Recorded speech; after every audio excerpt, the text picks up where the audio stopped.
Guys, আসসালামু আলাইকুম। আজকে আমি ঢাকার একটা নতুন চিত্র আপনাদের দেখাবো। যে চিত্রটা হচ্ছে আজকে 27 রমজান। এই 27 রমজানে ঢাকার কী পরিস্থিতি, রাস্তাঘাটে এত ফাঁকা আমার জীবনেও আমি দেখিনি। কারণ হচ্ছে প্রতিটা বছর এই ঈদের সময় আসলে এই সাধারণ মানুষের যেই জনভোগান্তি হয় সেটা চরম লেভেলে পৌঁছে যায়। কিন্তু হঠাৎ করে এই বছর আসলে তেমন কোনো যানজট কিচ্ছু দেখতেছি না।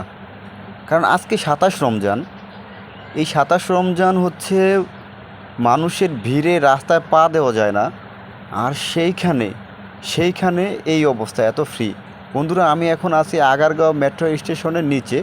দেখুন, এখানে কোনো জ্যাম নেই। এখানে ঘন্টা আধা ঘন্টা জ্যামে বসে থাকতে হয়, কিন্তু আজকে এখানেও কোনো জ্যামে বসে থাকতে হলো না।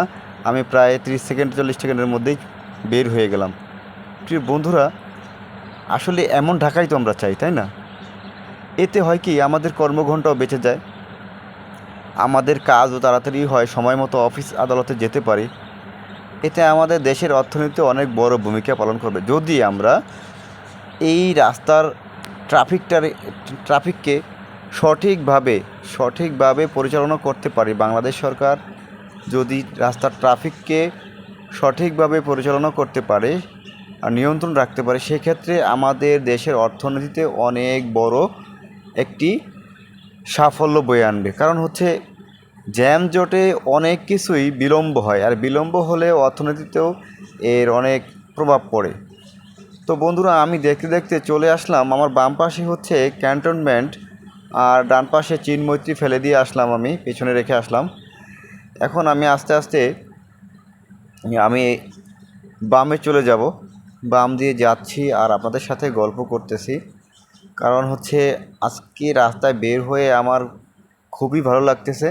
কারণ এমন সুন্দর একটি দিন আমি হয়তোবা আমার জন্মেও দেখি নেই। 27 রমজানে এত ফ্রি রাস্তাঘাটে আসলে আমি এখন চিন্তা করতেছি যে আমি যেহেতু 28 রোজা, তার মানে শনিবার গ্রামে যাব, সেক্ষেত্রে বাস পাবো কি না আমার ভয় লাগতেছে। কারণ রাস্তায় তো কোনো মানুষও নাই, তেমন লোকাল বাসও দেখতে পারতেছি না। দেখুন বন্ধুরা, কোনো লোকাল বাস কিন্তু আপনারা দেখতে পান না।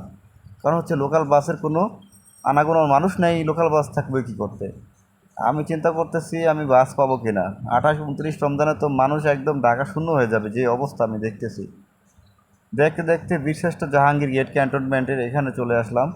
এরপরে আমরা এখন মহাখালী ফ্লাইওভারটায় উঠে পড়ব। দেখুন বন্ধুরা, এই জায়গাটায় কোনো জ্যাম নেই।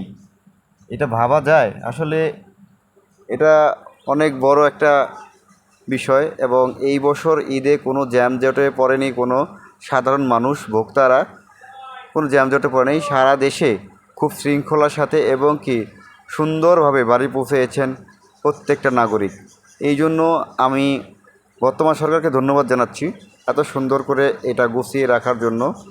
বিশেষ করে প্রতি বছর অনেক জ্যামে মানুষ অনেক ভোগান্তির সৃষ্টি হয়। বর্তমান সময়ে এসে এই জ্যামে আমরা কেউ পড়ি নেই। এটা আসলে একটা বড় একটা ব্যাপার। কারণ রাস্তার উপরে ঘন্টার পর ঘন্টা বসে থাকাটা কী বিরক্তকর ব্যাপার, যে রাস্তায় বসে থাকে সেই জানে। সেই জন্য আমি কৃতজ্ঞতা প্রকাশ করতেছি যারা এই ডিসিপ্লিনটা মেনটেন করেছেন। ধন্যবাদ, সবাই ভালো থাকবেন।